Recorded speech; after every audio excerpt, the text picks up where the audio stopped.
예, 매주 토요일마다 찾아옵니다. 게스트가 묻고 진행자가 답하는 역시나 박정호. 오늘도 저 아나운서 오승훈이 묻고 박정호 교수님이 답해 주겠습니다.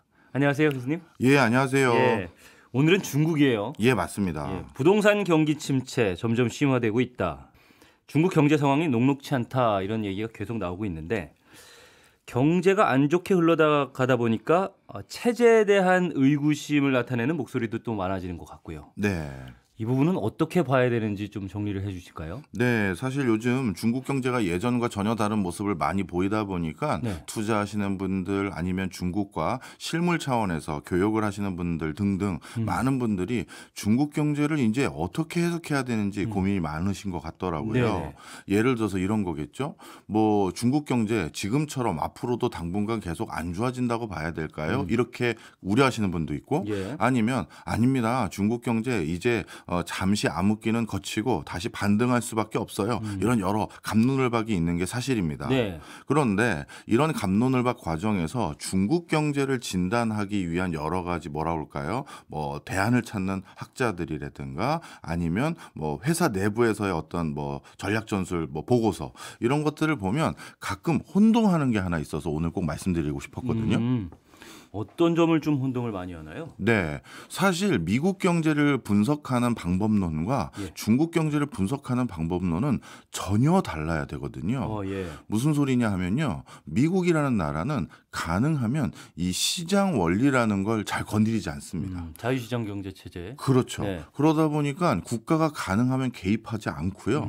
우리나라에서는 관에서 개입하는 많은 것들을 국가에서는 관에서는 절대 개입 안 하고 그런데 미국에서도 비슷한 제도가 있던데요라고 들여다보면 네. 그게 정부에서 직접 관장하는 것이 아니라 흔히 말해서 무슨 협회 이런 데서 그들 리그에 활동하고 있는 사람들이 예. 알아서 협회를 조성해서 협회에서 내규로 정한 것이 법처럼 준용되는 사례들이 많아요. 그러니까 뭐 경제단체 이런 것들을 스스로 조직을 해서 거기에서 같이 우리 이렇게 합시다라고 약속하는 형식으로 가는 게 많단 말이죠. 예, 맞습니다. 예를 들어서 어. 의사협회, 변호사협회, 회계사협회가 그 자격시장뿐만 아니라 그 업계의 룰을 스스로 정하고 금융시장도 금융회사들끼리 서로 금융 뭐 협회 같은 걸 만들어서 네. 우리 앞으로 금융 세일즈 할 때는 이렇게 하고 그리고 금융 관련해서 우리가 이런 내규들을 정해서 서로 간에 보완들을 해갑시다. 이런 식으로 정하는 거지 그 많은 것들이 정부가 나서지 않는 영역이 너무나도 많아요.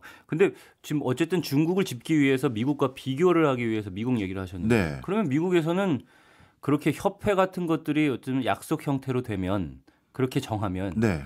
그러면은 거기에는 구속력 같은 게 없잖아요. 없습니다. 꼭 지켜야 될 의무는 없는 거잖아요. 없죠. 대신 그 협회의 그 어떻게 보면 협회에서 정한 내용을 지켜야 될 이유는 그들 그 업종에서 활동하고 있는 사람들이 룰을 정한 거잖아요. 네. 예를 들어서 우리 손경제 게스트들끼리 우리 손경제 게스트 협회를 만들어서 앞으로 우리가 이런 식으로 뭐 출연료라든가 아니면 방송 에티켓을 지킵시다 정했어요. 네. 그런데 누군가 한 사람이 저 그거 법으로 정한 것도 아니고 방송 뭐 심의위원회에서 정한 것도 아니니 전 못 지키겠습니다라고 하면 이 손경제 게스트 어떻게 보면 이 손경제라는 프로그램에서 네. 그냥 그분을 안 모실 가능성이 더 높겠죠. 눈치를 줘서 이제 뺄 가능성. 그렇죠. 네. 마찬가지 룰이라는 거예요. 그 업종에서는 저 회사하고는 그럼 금융거래나 계좌 이체할 때 저 회사는 우리 컨소시엄에 또는 소사이어티에서 뺍시다. 이렇게 되니까 불이익이 훨씬 커지는 거죠. 그래서 알아서 지킬 수밖에 없는 구조다. 맞습니다. 네. 그런데 이제 중국은 어떤 시기인 거예요? 그러면? 예,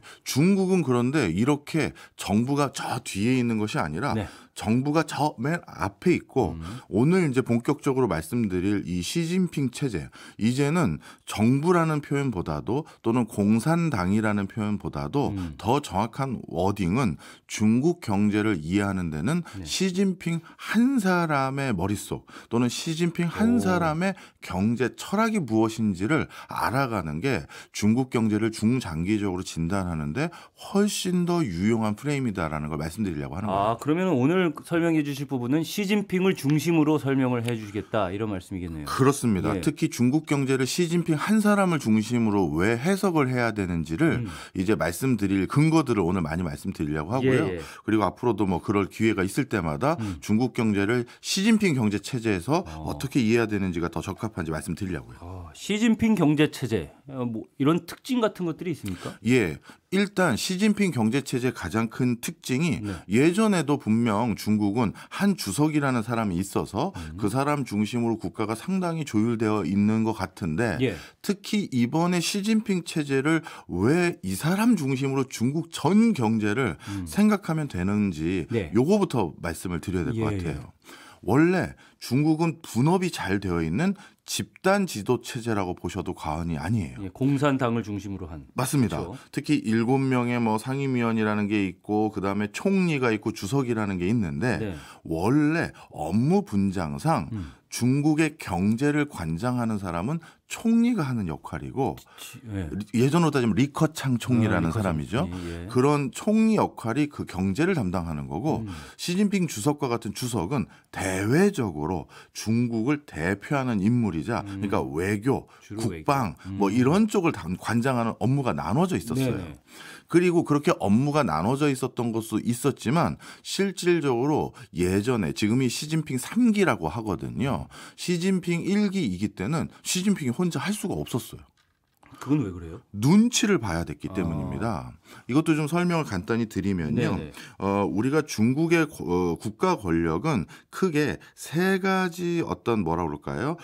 그 세 가지 정치 권력들이 나눠서 가지고 있어요. 뭐 우리로 치면 파벌이라든지 뭐 이렇게 해석을 하면 될까요? 맞습니다. 네. 세 가지 파벌로 나누어 있다라고 해도 과언이 아닌데요. 네. 어떤 파벌이냐 하면 흔히 말해서 가장 중요한 파벌은 태자당이라는 파벌이 있는데 예. 이 태자당 파벌이 바로 시진핑이 포함되어 있는 곳입니다. 그러니까 대부분 아버님이 그 공산당의 원로로서 역사적으로 중요한 업적을 차지했거나 뭔가 이 원로로서 존경받는 인물들이 많이 포함되어 있는 그 사람들의 자제들이 포함되어 있다 해서 태자당이라고 부르는데요. 예.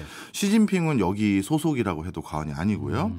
그다음에 상하이방이라는 게 있는데 상하이 방. 네, 예. 이 상하이방도 또 중국의 원로들이 또 장악을 하고 있는데 장점인이나 이런 최근에 그래도 비견 중국의 주석을 지냈거나 총리를 지냈던 이런 분들이 여기 상하이방에 많이 포함되어 있고요. 약간 뭐 상하이 출신들의 모임 뭐 이런 식인 건가요? 맞습니다. 그 다음에 후진타오 등 또 공청당입니다. 공산당 청년이라는 뜻인데요. 중국 공산주의 청년단이라고 맞습니다. 나오네요. 예. 이 공천당 출신의 후진타오나 이런 사람들이 여기 포함되어 있는 이 세 개 계파가 있어요. 예.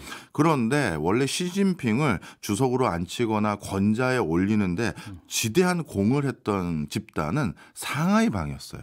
그러니까 태자당 출신의 시진핑이 그렇게 큰 권력이 없었는데 네. 이 상하이방의 장점인 주석이라든가 이런 사람들이 가만히 보니까 시진핑이 말도 좀 잘 듣고 사람이 좀 순해 보이고 그래서 우리 원로들과 또 원로들 밑에 있는 수많은 어떻게 보면 식솔이라고 해야 될지 아니면 그 계파의 후계자들이라고 해야 될지 많을 거 아니겠습니까?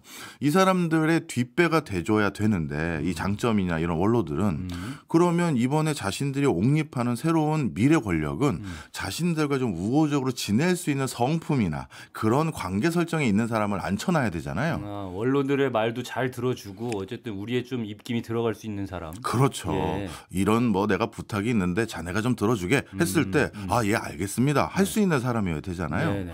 그런데 이 원로들이 보기에는 시진핑이 그런 온화하고 그렇게 뭐라고 그럴까요? 독선적이지 않는 모습들이 많다고 해서 이 상하이방이 적극적으로 시진핑을 권좌에 올리는데 뒷배가 돼줬어요. 실제로 시진핑 처음에 등장하고 했을 때 국제무대에서 뭐 온화한 성품, 맞아요. 뭐 좋은 인상 이런 것들이 뭐 주로 매스컴에 많이 나오고 하곤 했던 그런 기억이 납니다. 맞습니다. 그래서 그 당시 후진타오가 주축이 됐던 공천당에서 밀려고 하는 세력들이 있었음에도 불구하고 상하이방의 어떻게 보면 후원 덕분에 권좌에 앉았는데, 그런데 그 권좌에 앉고 1기, 2기를 보내는 과정에서 이 상하이방의 원로들의 입김이 너무 센 거예요. 본인이 뭘 좀 해보려고 하면 원로들이 간섭하고, 네. 그리고 원로들의 어떻게 보면 이제 많은 후배들이라고 하겠죠. 상하이방 그 계파의 후배들을 자꾸 배려해야 되는 여러 가지 뭐라 할까요? 그 청탁 아닌 청탁이 들어오고 이런 것들이 시진핑 입장에서는 너무 이제 간섭으로 여겨지겠죠. 예. 그런데 이번에 3기에 이제 취임할 때 이 원로들의 말을 좀 제어도 하고 원로들의 입김을 내가 더 이상 안 받아도 될 수 있도록 하기 위해서 이번에 전격적으로 누구랑 손을 잡았냐 하면 후진타오가 주축이라고 할 수 있는 공청당과 이제 손을 잡았어요. 예. 그래서 공청단 입장에서도 후진타오도 이제 후진타오 아들이 정치의 꿈을 가지고 있고 그런 여러 가지 자신들도 시진핑과 잘 지내야 될 이유들이 많이 있었거든요. 네. 실질적으로 교수님 중국이란 나라도 이렇게 뭔가 자녀분들을 어떻게 보면 비호하거나 이렇게 계급이나 권력이 세습화되고 그런 모습이 있나요? 이렇게 물어보시는 분들이 있는데 그러게요. 지금 말씀을 듣다 보니까 뭐 아들을 다시 정치를 시키고 네. 이런 것들은 세습과 관련된 그런 문화가 있는 게 아닌가 싶은 생각이 드는데요. 맞습니다. 후진타오의 아들인 후아이평 같은 경우도 이제 원래는 다른 일을 하다가 정치권에 발을 들여놓은 게 있었거든요. 그래서 이런 아들의 뒷배가 시진핑이 돼주면 좋았잖아요. 특히 중국에서는 이러한 것에 대한 의사결정이 많아요. 대표적으로 이게 제가 지어낸 용어거나 언론에서만 사용한 용어가 아니라 중국 내부 언론에서만 사용하는 용어가 아니라 중국인 사이에서 많이 스스럼없이 사용되는 용어가 두 가지가 있는데 하나는 홍얼다이라는 표현이 있고 하나는 관얼다이라는 표현이 있어요.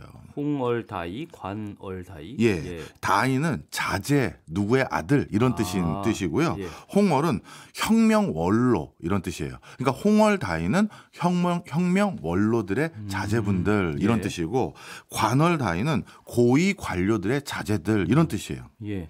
이 사람들이 중국의 경제력뿐만 아니라 정치력에 있어서 엄청난 어떻게 보면 권력을 세습하고 경제력을 세습하고 있는 상황이거든요.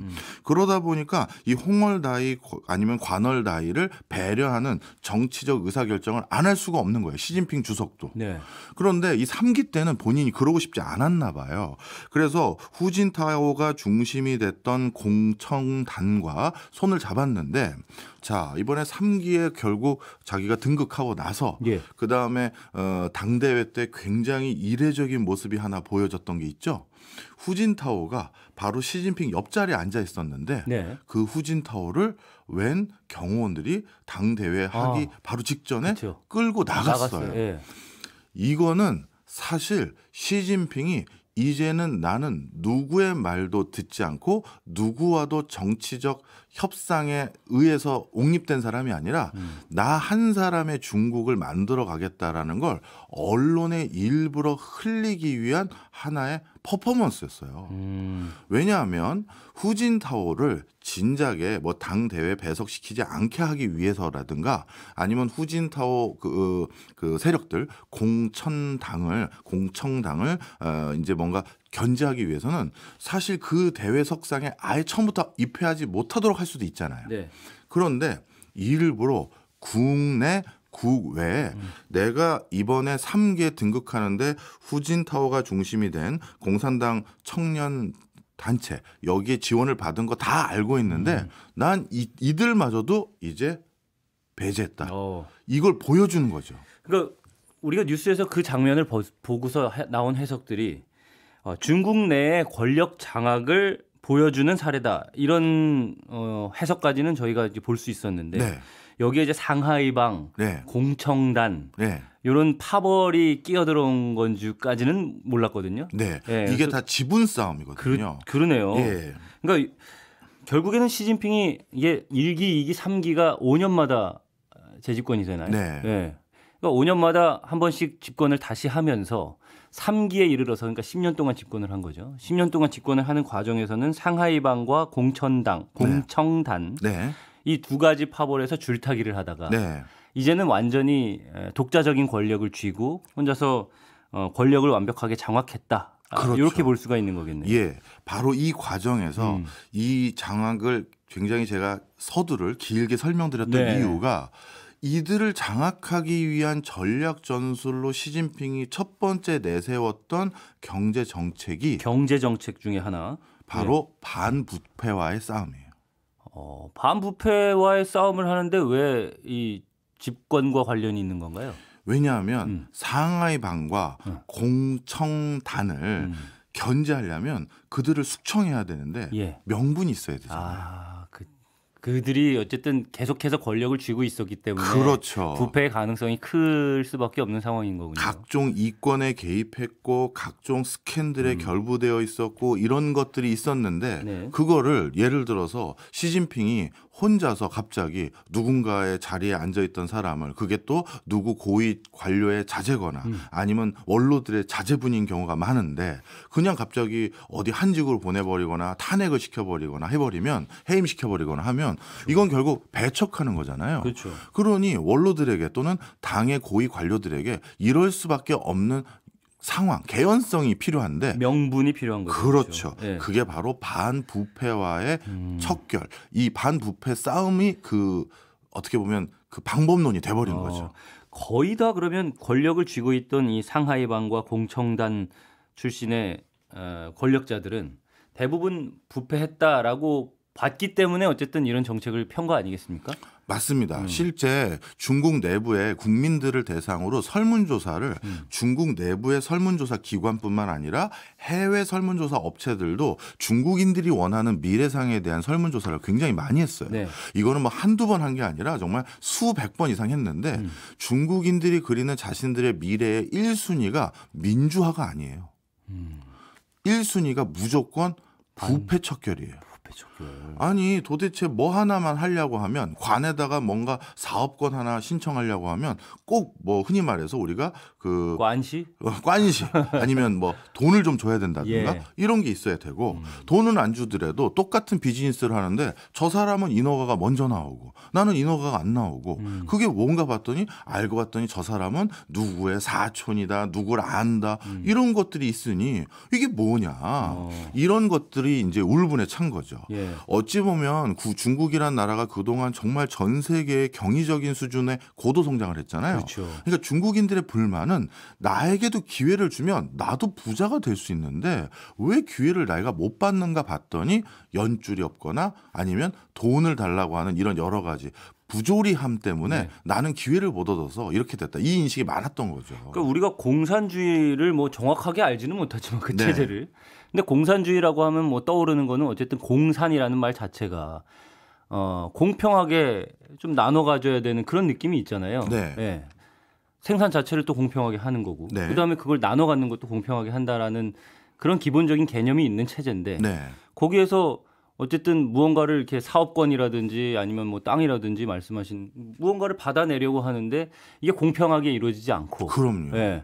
무슨 뭐 관계라든지 아니면은 뒷돈 이런 거에 의해서 이루어진다면 맞습니다. 그 체제를 정당하다고 배웠던 사람들도 당연히 반발할 수밖에 없을 것 같다는 생각이 들어요. 맞습니다. 바로 그것 때문에 중국에서는 이렇게 특정 누군가의 아들, 딸들이란 이유만으로 고위 관직에 올라가고 시진핑 1기와 2기는 시진핑이 집권한 그 정권기가 아니라 사실 공산당이 장악한 집단 지도체제에 의거해서 운영됐던 곳이다라고 할 수가 있는데 네. 그 집단 지도체제 역시도 대부분 들어가는 게 아버님이 누구여서 이런 경로가 많다 보니까 거기에 대한 울분이 높아지면서 반부패 운동을 시진핑이 한 거고요. 그걸로 인해서 시진핑이 이제 완벽한 독자적인 어떤 의사결정권을 틀어주게 됐고 얼마 전에 리커창 총리가 사망했잖아요. 네. 그것마저도 이제 중국 내부에서는 이제 여러 가지 썰이 있죠. 물론 네. 대놓고 언론이나 SNS에 올리지도 못하지만 갑자기 리커창 총리가 어떻게 보면 후진타오의 공청단 그의 대표적인 수장인데 예. 이 사람이 이렇게 실각하고 심장마비로 갑자기 급 사망한 것이 또 여러 가지 뭐 다른 뭐가 있는 거 아니냐 이렇게는 하지만 결국은 이제 시진핑을 견제할 수 있는 사람은 아무도 없어졌다. 이게 첫 번째 요소죠. 알겠습니다. 세 가지 경제 정책이라고 한 것 중에 첫 번째, 그러니까 결국에는 최근에 그 중국의 반부패 청산, 네, 부패 청산의 경제 정책은 정적 제거가 가장 큰 목적이다. 맞습니다. 이런 말씀이셨습니다. 앞서 중국에서는 세 가지 경제 정책이 있다라고 해주시고 첫 번째가 반부패, 네. 부패 척결이라고 설명을 해주셨어요. 네. 이 부분도 재밌게 들었고 이해가 된 것 같습니다. 예. 그러면 두 번째 경제 정책은 뭔지 좀 알아볼까요? 예, 이제 어떻게 보면 정적들을 제거했잖아요. 반부패 정책을 통해서 네. 상당 부분. 그리고 나서 시진핑이 자신이 앞으로 어떻게 중국을 이끌어 나갈지 선택한 신조어가 하나 있습니다. 바로 등채모용이라는 겁니다. 네, 등채모용. 예, 이거는 원래 사자성어인 중채서용을 빗대서 만든 용어인데요. 네. 이 중채서용은 무슨 단어냐 하면 네. 청나라 말기에 유교 문화를 바탕으로 하되 서양의 과학과 기술은 도입해서 부국 강병을 꾀하자. 이게 중채서용입니다. 그러니까 중채, 중국의 몸, 네. 서용, 그러니까 네. 서쪽 걸 쓴다, 네. 서양 걸 쓴다. 그러니까 중국의 몸을 가지고 서양의 기술과 과학을 이용을 해서 발전을 시켜 나가자. 이런 맞습니다. 뜻이겠네요. 예. 그러면 등채 모용에서 등하고 모만 알면 대충 우리가 해석이 가능하겠죠. 그렇죠. 바로 대체하면 되는 거니까요. 네. 등은 뭐냐 하면 등소평의 등입니다. 그러니까 등소평의 개혁, 개방, 시장 경제를 내가 수용하면서 예. 그다음에 모는 모택동이죠. 모택동의 공산당 1인 독재 체제, 독재라기보다는 거기에서는 중앙 집권적 체제라고 부르는 게 더 적합할겠죠. 그 체제를 내가 중국을 경영하는 방법론으로 선택했습니다. 이게 바로 등채모용입니다. 알겠습니다. 등채모용. 그러니까 등소평의 개혁 개방, 시장 경제를 포용은 하기는 하되 네. 정치 체제 자체는 중앙 집권 체제, 예. 모택동에. 그래서 등채모용이다. 네. 그러면 대충은 전체적으로는 어떤 개념인지는 알겠어요. 예. 근데 이게 어떻게 세부적으로 직접 적용이 되는지는 또 구체적으로 들어가면 살펴봐야 될 것 같거든요. 이해를 맞습니다. 하기 위해서는. 예, 사실 되게 모순된 얘기잖아요. 시장 경제 원리를 한다라고 하는데 의사 결정은 일당 독재 체제를 하겠다라고 했으니까 그렇죠. 앞뒤가 안 맞는 거거든요. 네. 그러니까 쉽게 말해서 의사 결정의 중요한 것들은 국가가 정하고 그 안에서 뛰어노는 것은 어떻게 보면 최대한 시장 경제 체제를 수용해 주겠다라는 얘기입니다. 그러면 이걸 하기 위해서 지금 벌써 시진핑 3기가 출연한 지 좀 어느 정도 지났잖아요. 네. 이 과정에서 이걸 어떻게 세부적으로 구현할지가 이제 조금씩 드러나고 있는 맥락이 있는데요. 예. 그중에 첫 번째는 이제 중국에서는 민영 기업들이 중요한 게 아니라 국영 기업 중심으로 국가를 경영해 가겠다라는 게 일단 기본적인 골자인 것 같아요. 근데 이 부분은 예전에 저희가 한번 중국을 살펴볼 때 말씀을 해 주셨던 것 같은데 민영 기업들이 어쨌든 뭐 파산하거나 어려워지는 기업들이 많고 네. 특히 부동산 기업들 뭐 헝다라든지 이런 것들 파산하는 경우가 어쨌든 민영 기업들이 좀 부실해지고 네. 이런 부분을 이제 국영 기업들이 자본을 투입해 가지고 국영 기업화한다라는 얘기를 예전에 해 주신 적이 맞습니다. 있거든요. 예. 그러면 이런 관점이겠네요. 민영 기업들이 어쨌든 부실화되고 이런 쪽에 이제 국가가 투입할 여지가 있으니까 네. 그쪽으로 들어가서 이제 아예 국영 기업으로 만들어 보겠다. 네. 일부는 그 전략을 지금 하고 있습니다. 그러니까 민간 영역에서 본인들이 하던 것들 중에서 네. 이번 부동산 같은 경우 특별히 명분도 좋잖아요. 방망 경영을 했기 때문에 이거를 되살리기 위해서는 국가가 직접적으로 개입해야 된다라고 해서 일부는 이제 국유화할 가능성이 점점 높아지고 있고 예. 그렇게 돼서 민간에서 했던 토지 분배라든가 아니면 부동산 개발업 자체도 이제 국가의 관할 아래서 할 가능성이 점점 높아지고 있는 거고요.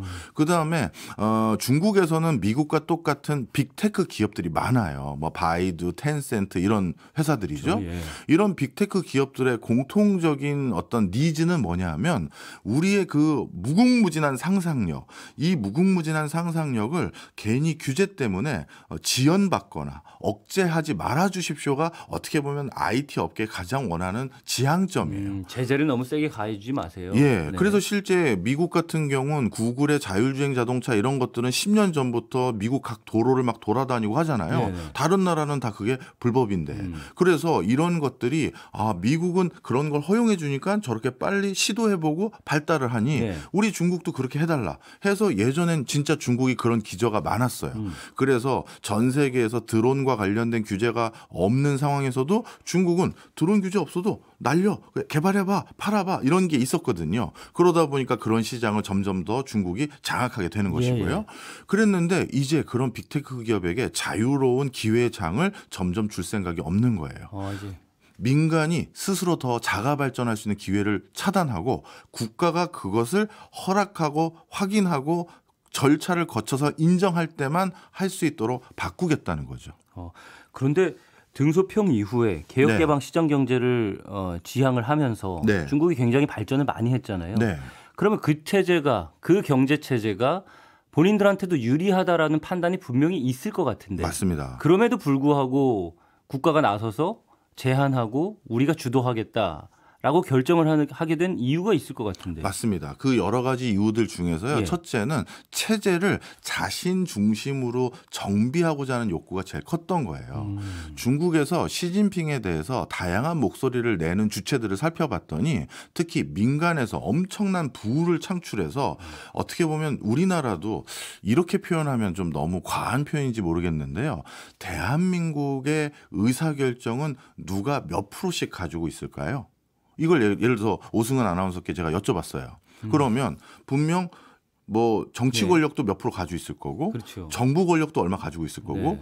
경제계에서도 권력으로 가지고 있는 비중이 높을 거 아니겠습니까? 그렇죠. 뭐 직접적으로 권한을 행사하지는 않다고 하더라도 영향력을 행사할 수 있으니까. 그렇죠. 그 영향력이 권한이 돼버리거든요. 그렇죠. 그런데 이미 중국이란 나라가 경제적으로 너무 급성장하다 보니까 이 경제계에서 점점 목소리를 강하게 내고 수위 높게 내는 거예요. 네. 대표적으로 마윈이라든가 이런 친구들이죠. 그렇죠. 예. 그리고 앞서 말씀드렸던 것처럼 그 태자당 출신 말고 공청단이나 아니면 상하이방 이쪽의 세력들 중에선 정치 권력을 지향했던 자제분들도 있지만 나는 그냥 중국의 민영 기업 그룹 총수로 내가 자리매김하겠습니다라는 사람도 정말 많아요. 그래서 중국의 재계서열 1등부터 1000등까지를 보면 이 회장님은 뭐 하셨다가 이렇게 큰 사업을 일군 거야? 보면 정부의 사업권을 불화받았는데 정부가 그럼 이 사람한테 이 사업권을 왜 준 거야? 봤더니 아버님이 누구였거나 이런 게 많은 거죠. 결국 공산당 출신이죠. 그렇죠. 뭐 이런. 그런데 바로 그런 세력들이 시장 경제의 원리를 그대로 준용해 버리면 기득권으로 자리매김하고 있는데 그 사람들이 더 활기치지 않겠어요? 예. 그러면 이거를 똑같이 억제하려면 이제 시장 경제의 원리를 내가 포용은 하지만 그걸 어떻게 할지에 대한 여러 가지 전략 전술과 의사결정은 당에서 내가 하겠습니다로 바꿀 수밖에 없었던 거죠. 근데 이게 저는 이제 여기서 궁금해지는 건 네. 미중 무역 갈등 뭐 이런 것들도 있고 네. 어쨌든 중국으로서는 녹록지 않은 지금 상황이잖아요. 네. 이런 상황에서 시장 경제 체제와 개혁 개방을 통해서 발전이 이만큼 일어났는데 어쨌든 경제 면에 있어서는 열어서 하는 것이 우리한테 도움이 된다라는 걸 분명히 학습을 했단 말이죠. 네. 그럼에도 불구하고 이제는 국가가 주도하는 경제 체제로 가겠어라고 네. 하면 네. 지금까지의 발전을 좀 포기해야 된다라는 생각을 하지 않을까요? 이게 자신은 있을까 하는 생각이 들거든요. 국가가 주도해도 충분히 갈 수 있다라는 자신감이 있을까? 오늘 어떻게 보면 가장 중요한 주제가 되는 질문을 방금 해주신 거예요. 제가 판단하기에 시진핑은요. 전투에서는 내가 지지만 전쟁에서 이기겠다라는 전략 전술을 선택한 것 같아요. 전투는 뭐고 전쟁은 뭘까요? 여기에서는. 전투라는 거는 네. 우리가 예를 들어서 한국 전쟁이 있으면 저기 뭐 백마고지 전투도 있고 그렇죠. 낙동강 전투도 있잖아요. 네, 그러니까. 그 전투들 중에서는 어떤 거는 뭐 북한군이 이기고 어떤 거는 남한이 이기고 우리나라 국군이 이기고 뭐 이렇게 왔다 갔다 했겠죠. 네. 그런데 결국 전쟁은 누가 이기나 이게 더 중요한 거잖아요. 그렇긴 하죠. 그러니까 제가 질문 드린 건 예. 중국이 지금 경제 체제에서 지금 이런 상황에서 네. 경제를 놓고 봤을 때 전투는 어떤 전투들이 있고 네.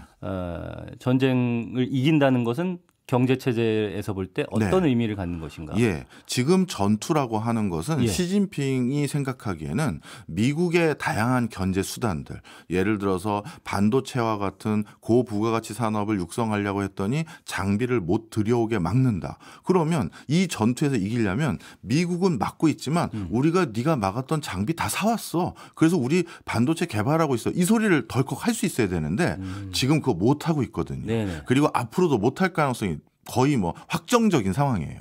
그러다 보니까 이 전투에서 내가 졌어. 그다음에 외자 유치라든가 수출, 지금 많은 글로벌 밸류 체인이 중국을 배제하는 형태로 다시 구축하도록 미국이 유도하고 있잖아요. 예. 그런데 이 과정에서 아니야, 앞으로 중국이 만드는 5G 이거를 세계 표준으로 삼아야 돼. 이런 여러 가지 시도를 다 했었지만 그것들 있을 때마다 쉽지 않죠. 쉽지 않게 배제당했고 네. 우리나라에 와서도 미국 정부가 특정 이통사에게 중국산 5G 장비 언제 다 철수하고 바꿀 거야, 이걸 대놓고 얘기하고 갔었거든요. 이처럼 미국의 이런 새로운 견제 지금 하나하나도 소기의 성과를 중국이 내지 못하고 있어요. 네. 이게 바로 전투는 내가 지고 있다라고 네. 생각한 거예요. 네. 그래서 시진핑이 선택했던 전략 전술은 지금 당장 하는 전투들은 내가 좀 수세에 몰릴지언정 제가 앞서 말씀드렸던 등체 모용을 통해서 네.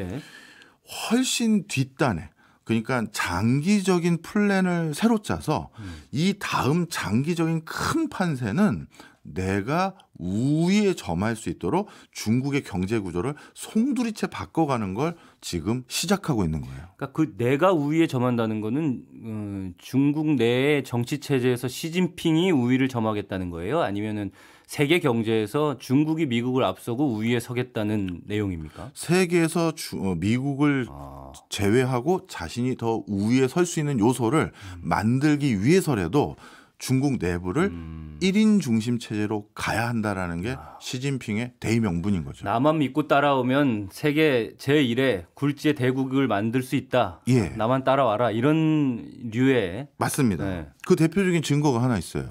바로 에너지 정책입니다. 예. 이 에너지 정책은요, 그 어떻게 보면 지금 시진핑이 가장 드라이브를 공들여서 가지고 있는 곳이 바로 이 에너지 정책인데, 네.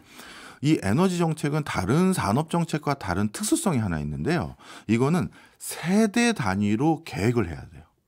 그러니까 우리 아버님 세대들은 화석 연료를 기반으로 전기를 수급해왔고 그렇죠. 교통수단을 이용해왔고 그러면 우리 아들들 세대는 어떻게 전기를 조달하고 에너지를 조달해서 교통망이나 전기를 수급받을 거냐, 이걸 세대 단위로 고민을 해야 되거든요. 네. 그런데 이런 에너지 정책을 전환할 때는 어찌 보면 어떤 의미에서는 네.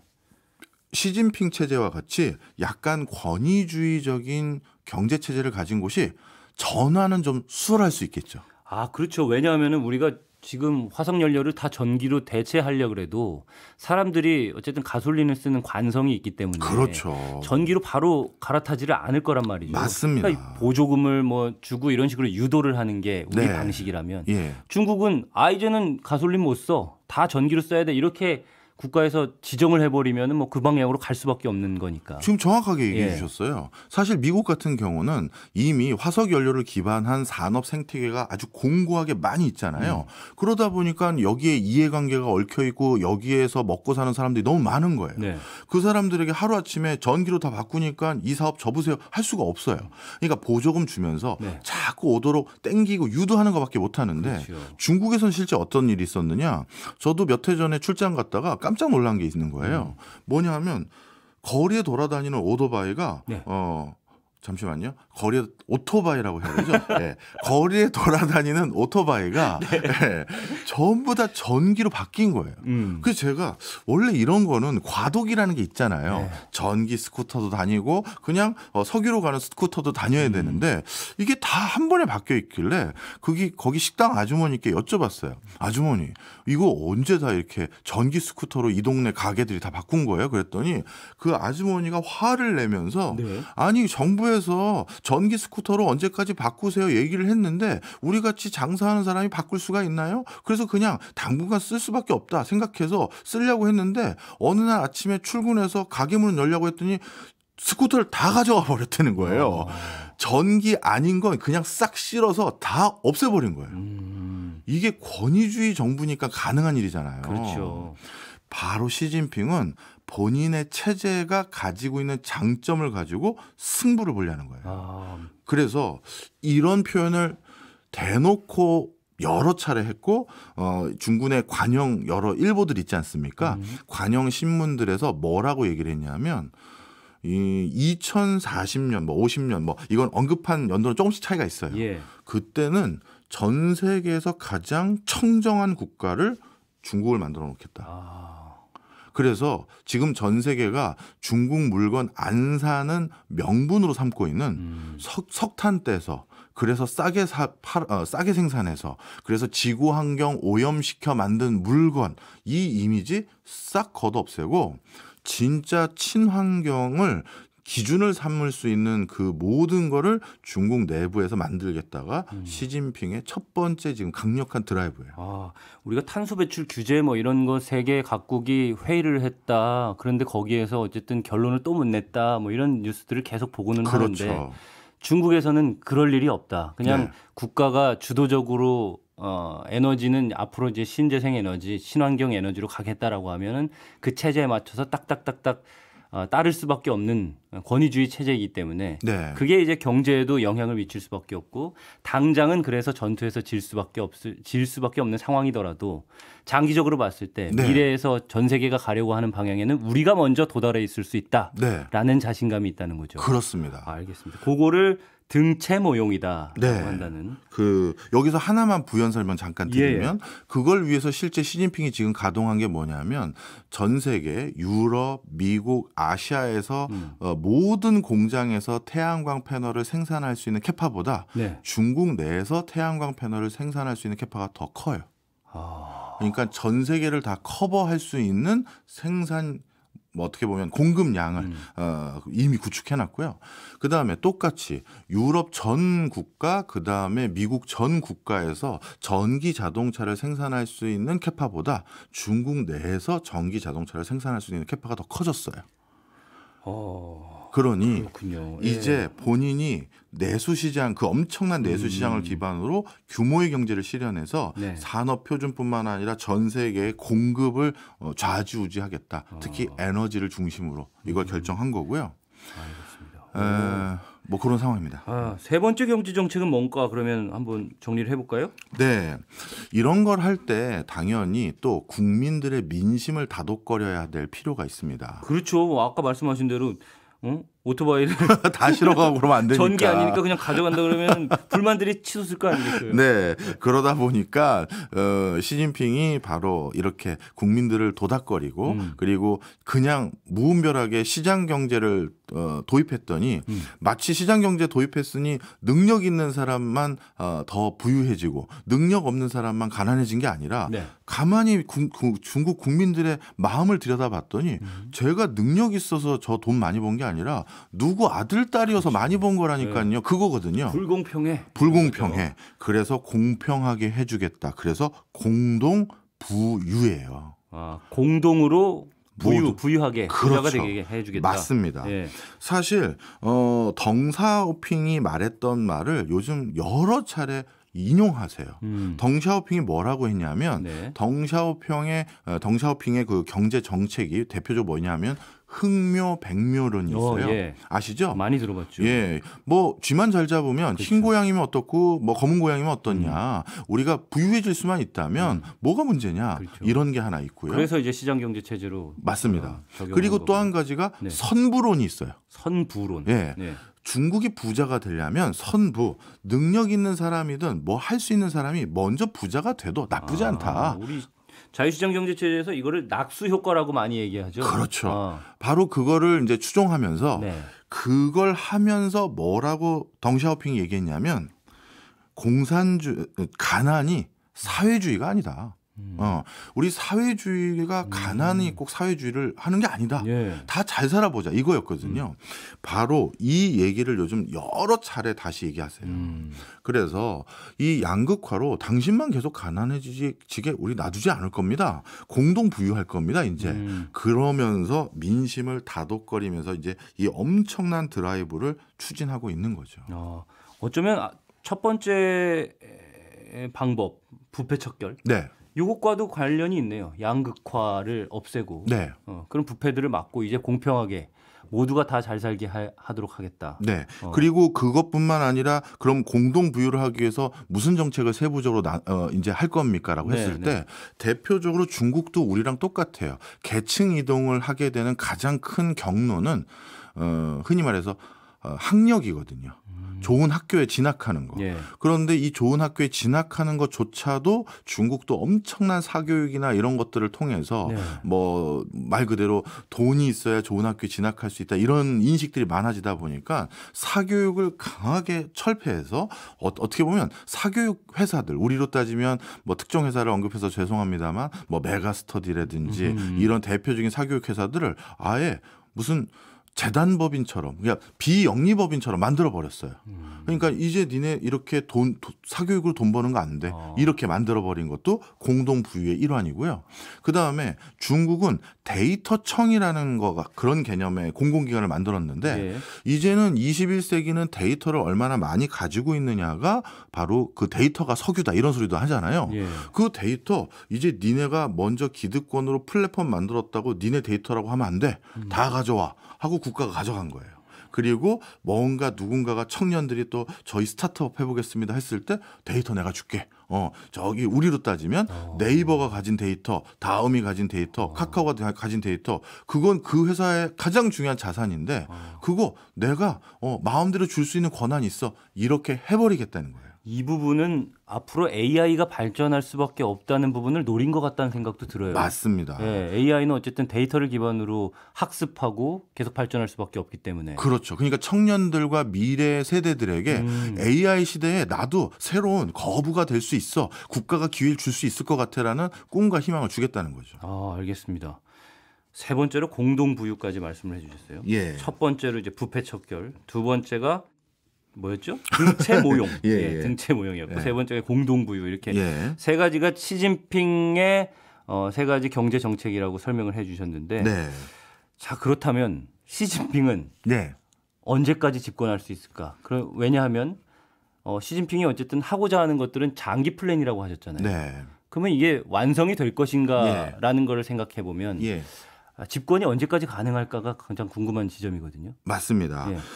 이거는 일단 첫 번째로 아까 뭐 다른 여러 가지 정치 권력들이 이미 거의 완전히 숙청당한 상황이다 말씀드렸던 것처럼 이미 체제의 다른 견제 세력들이 없어졌어요. 그러다 보니까 오래 갈 수밖에 없고요. 시진핑 스스로도 어떻게 보면 그동안 구밀복검이라고 해야 되나요? 속으로 자신의 야심을 숨기고 여기까지 아주 진중한 걸음을 하나하나 해온 것 같아요.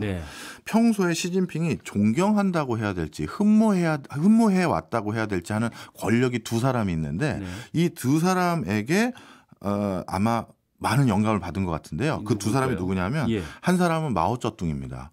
본인이 여러 차례 이건 인민들에게 얘기를 했어요. 마오쩌둥이 근데 몇 세까지 집권했느냐? 83세까지 집권을 했고요. 그다음에 또 시진핑이 참 당신은 나랑 비슷한 면이 많소 했던 인물이 누구냐 하면 푸틴입니다. 푸틴 볼 때마다 당신과 나는 공통점이 많아요라고 계속 얘기를 하는데 우리는 이해를 못했거든요. 시진핑은 온화한 성품이고 푸틴은 굉장히 강경한 기질을 가진 리더십인데 그런데 그동안 이게 무슨 소리인지 이제 슬슬 이해가 되기 시작한 거죠. 그런데 푸틴이 지금 이제 2036년까지 집권할 것으로 예측되거든요. 그러면 이렇게 됐었을 때 푸틴은 몇 살이냐? 84세예요. 그러면 시진핑이 20차 당대회 열렸던 게 22년이었거든요. 네. 이때 이제 집권 다시 한 거고, 그럼 21차 27년에 개최되는데 네. 이때 집권하고 32년에 개최되는 22차 당대회도 집권을 하면 그렇게 되면 언제 임기가 끝나냐면 2037년에 끝나는데 그때 84세가 딱 됩니다. 아, 그렇군요. 적어도 그럼 앞으로 13, 14년은 더 그렇죠. 집권을 계획하고 있다 이렇게 볼 수가 있겠군요. 예. 알겠습니다. 시진핑 집권 전망까지 한번 살펴봤습니다. 시간이 다 돼서 오늘 또 얘기 중에 뭐 끝나야 될 시간이 다 됐습니다. 우리는 항상 아쉽죠. 우리 송경재는 항상 그래서 2시간 편성을 해야. 또 1시간으로 늘렸는데 오늘은. 알겠습니다. 오늘은 여기까지 하고요. 저는 다음 주에 다시 찾아뵙도록 하겠습니다. 지금까지 오승은 아나운서였습니다. 고맙습니다. 감사합니다.